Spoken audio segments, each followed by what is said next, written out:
Muito bem. Abra sua Bíblia, se você tem aí, Gênesis capítulo 28. 28, a partir do versículo 10. Na verdade, 12, né? Nós vamos falar forte mesmo a partir do versículo 12.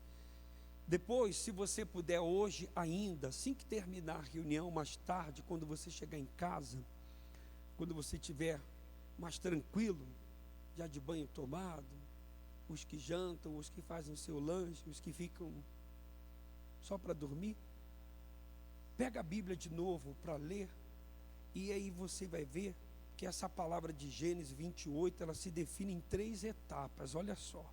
Primeira etapa, Isaac manda Jacó a Padã Arã. Nós vamos falar no final sobre Padã Arã. Segunda etapa, a visão da escada de Jacó. Olha só, a visão da escada de Jacó. E a terceira, a coluna de Betel.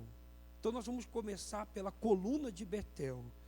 Diz assim, olha, a visão da escada de Jacó. Versículo 10. Partiu, pois, Jacó de Berseba e foi a Harã. E chegou a um lugar onde passou a noite, porque já o sol era posto. E tomou uma das pedras daquele lugar e a pôs por seu travesseiro e deitou-se naquele lugar.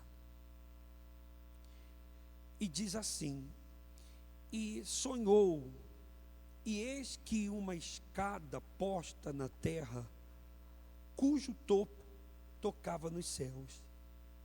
E eis que os anjos de Deus subiam e desciam por ela. E eis que o Senhor estava em cima dela e disse, olha só que coisa interessante: eu sou o Deus de Abraão. Não é isso? Eu sou o Senhor Deus de Abraão, teu pai, e o Deus de Isaac. Amém? Amém, gente? E o Deus de Jacó. Amém? Não está escrito Jacó, não? Ué? Vamos ler de novo então, gente. Leia aí em voz alta. Eis que o Senhor estava em cima dela, da escada, né? E disse, eu sou o Senhor Deus de Abraão, teu pai.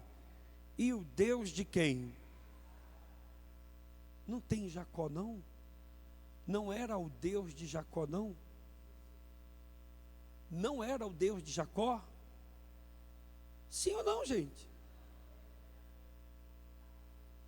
Por que que ele não se apresentou como sendo Deus de Jacó? Hein? Por que ele ainda não se apresentara como Deus de Jacó? Porque Jacó ainda não havia se convertido. Ele ainda não havia tomado uma atitude de entregar a sua vida ao Deus do avô e do pai. Ele ainda continuava vivendo uma vida o quê? De engano, querendo fazer do seu próprio jeito, da sua própria maneira, querendo fazer as coisas do jeito que ele achava que deveria se fazer. É como às vezes a pessoa, ela fala assim, isso aqui não tem, vou ler isso aqui não, aí esquece. Aí ela pega a Bíblia para ler, aí tem outra palavra, mas com a mesma conotação. Deus está falando algo para ela, Deus está mostrando o pecado, Deus está mostrando o erro, Ele está dizendo para ela que se ela continuar desse jeito, se ela continuar dessa maneira, Ele não é o Deus dela. Embora ela pense que seja, mas Ele não é. Jesus diz, as minhas ovelhas, elas fazem a minha vontade e o que eu vos mando fazer. O que Jesus disse para o leproso que nós lemos agora no início? Olha, apresenta-te ao sacerdote, não é isso? Ao sumo sacerdote, oferece a oferta que Moisés ordenou que fosse feita, mas advertiu ele severamente que ele não contasse nada para quem? E o que ele fez? Hein? Falou para todo mundo. Por quê? Porque ele não era a ovelha de Jesus. Assim, às vezes, a pessoa vive. Ela acha que Deus é com ela, mas Deus não é. Ela pensa que Deus é com ela porque os milagres acontecem. Olha, o leproso foi curado, teve fé para ser curado, mas não obedeceu o que Jesus falou. Então, milagre não quer dizer que a pessoa é de Deus. Não quer dizer que a pessoa é de Deus. Por isso que ele disse: esta terra em que estás deitado, darei a ti e a tua descendência. Acordando, pois, Jacó do seu sono, disse: na verdade o Senhor está neste lugar, e eu não sabia. E temeu e disse: quão terrível é este lugar! Este não é outro lugar, senão a casa de Deus.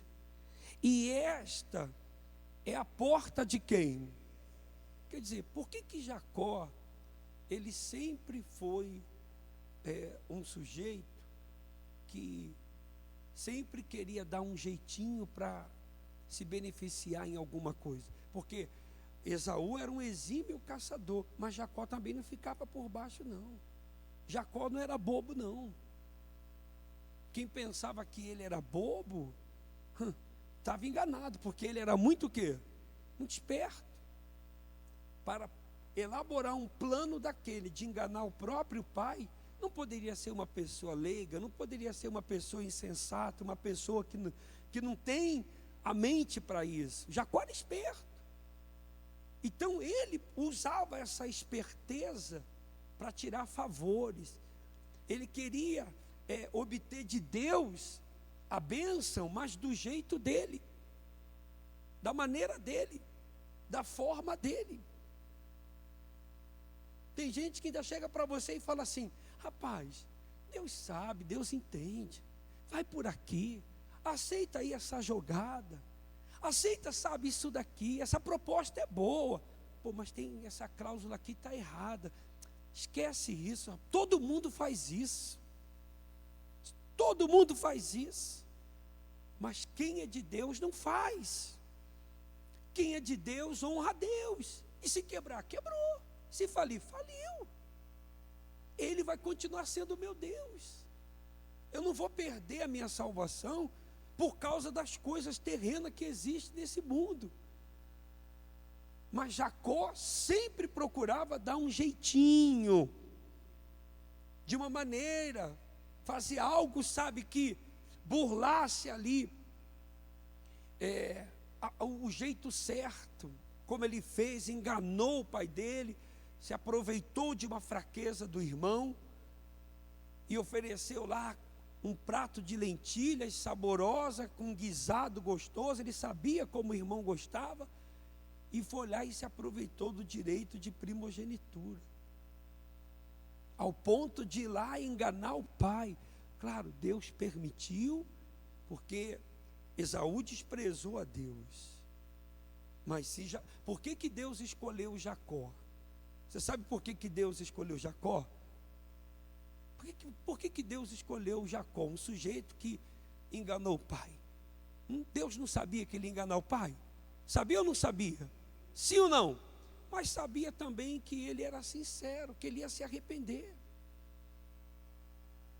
Deus escolheu a Jacó porque Isaac só tinha 2 filhos. É muito simples.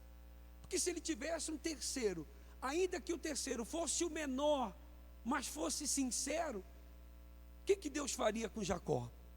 Hein? Você escolheria um Jacó assim para se casar? Hein? Para fazer negócios? Você escolheria? Não. Mau caráter. Mas Deus, na sua infinita misericórdia, compaixão, como nós lemos, foi lá e permitiu. A cegueira de Isaac foi proporcional porque senão ele não abençoaria Jacó. Olha só o que diz mais a Bíblia. Então levantou-se Jacó pela manhã de madrugada e tomou a pedra que tinha posto por seu travesseiro e a pôs por coluna e derramou azeite em cima dela. E chamou o nome daquele lugar Betel. O nome, porém, daquela cidade antes era o quê? Luz. E Jacó fez um voto dizendo: se Deus for comigo e me guardar nessa viagem que faço, e me der pão para comer, e vestes para vestir, e eu em paz tornar a casa de meu pai, o Senhor me será por quê? Por Deus. Agora sim, né? E esta pedra que tenho posto por coluna será a casa de Deus. E de tudo quanto me deres, certamente, o que ele diz? Fique de pé, por gentileza. Nós vamos buscar o Espírito Santo, nós vamos buscar Deus.